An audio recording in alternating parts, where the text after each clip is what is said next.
What's going on, YouTube? Welcome back to Show and Tech. So at the time of recording, yesterday was Apple Day. It was the pre-order release of the new iPad Pros, as well as the iMacs. Now, I don't care about iMacs so much. I'm an iPad Pro guy myself. And, the reason why I'm making this video is because last year was when I purchased my first ever iPad. And I knew that I wanted an iPad Pro because of this channel and the things that I do on the channel. And I know that the iPad Pro was more than capable of doing all those things. Now, the most difficult part was choosing whether I wanted the 12.9 inch or the 11-inch iPad. And I think I watched countless videos and nobody was really able to give a definite answer. So I'm hoping that, now that I've used the 12.9 inch for a year, that I can provide some insights to help people out. Now, I've actually ordered the 2021 12.9 inch, and I'll get into that a little bit later as to the reasons why.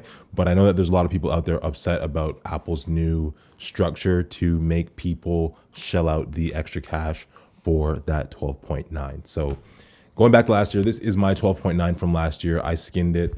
And, a lot of people say right off the bat that this one is just way too big and unwieldy to use. It's cumbersome.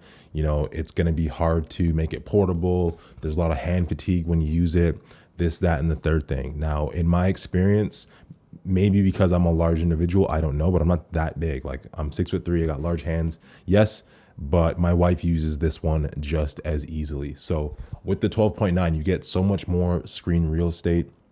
I use this for online courses when I'm taking notes with the Apple Pencil. We're accustomed to being able to rest our hand on a piece of paper as we're writing. With the 11, you can't do that. Now, when I went to order this guy, I actually tried out the 11 first, and I found that it was just too small. It felt like my hand was always on the edge of the screen, which made it very uncomfortable when I was using the Apple Pencil. So I ordered the 12.9, and I was a little bit apprehensive at first because I had that preconceived notion based on all the videos that I watched that it was going to be just too big and too heavy to do anything with. And now I'm at the point where I look at this guy here, and if I put it beside my MacBook Air, it's still smaller than the Air, right? It's still thinner than the Air. I know it's not focused properly. Still thinner than the Air and still far lighter than the Air. So there's so many people out there that have a MacBook and then talk about how they want something that's more portable. This is going to be more portable regardless. Now, when it comes to the things that you're doing on the iPad screen, for me, I'm editing a lot of videos in LumaFusion. I'm making thumbnails such as the one that you can see right here. And I just find that it's so much easier to do that on a larger screen. You got so much more screen real estate. You can zoom in and see things much better. And the entire layout of every app that you're using just shows up a lot better on the bigger screen.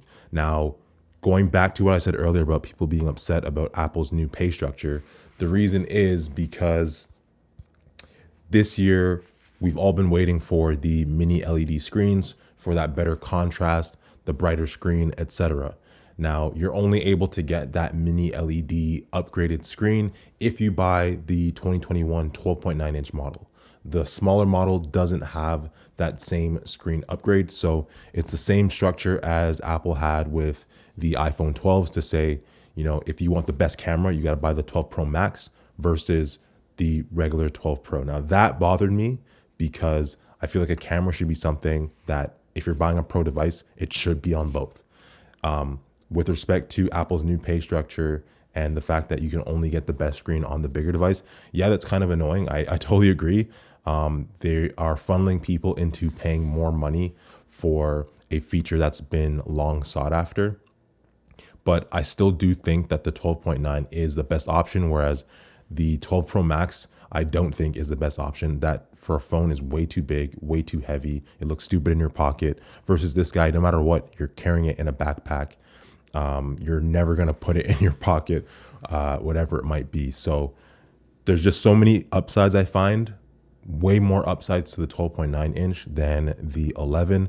Like I said, I use mine for content creation. So LumaFusion, Lightroom, everything's a lot easier to see. For editing photos, etc. And then I also use it a lot for just browsing the web. I grab this more than I grab my MacBook Air 13. I use this for streaming content. So I watch lots of movies on this, lots of TV shows, etc. And when my wife goes to bed, usually I just use my iPad instead because we live in a small bungalow and I don't want to wake her up. So it makes the viewing a lot better. And I say that again because I've tried the 11-inch iPad Pro. I've also, when the 2020 iPad Air came out, I bought that too, and reviewed it on the channel because I thought, here's the iPad Air that has a lot of the features of the Pro, more powerful than the Pro based on the chip on the inside of it. So maybe I can save a couple bucks, sell my Pro, and keep some money in my pocket. And while using the Air, I realized that even that screen just wasn't the same, especially with those bigger, ugly bezels that it had on it. It wasn't the same as having the extra screen real estate.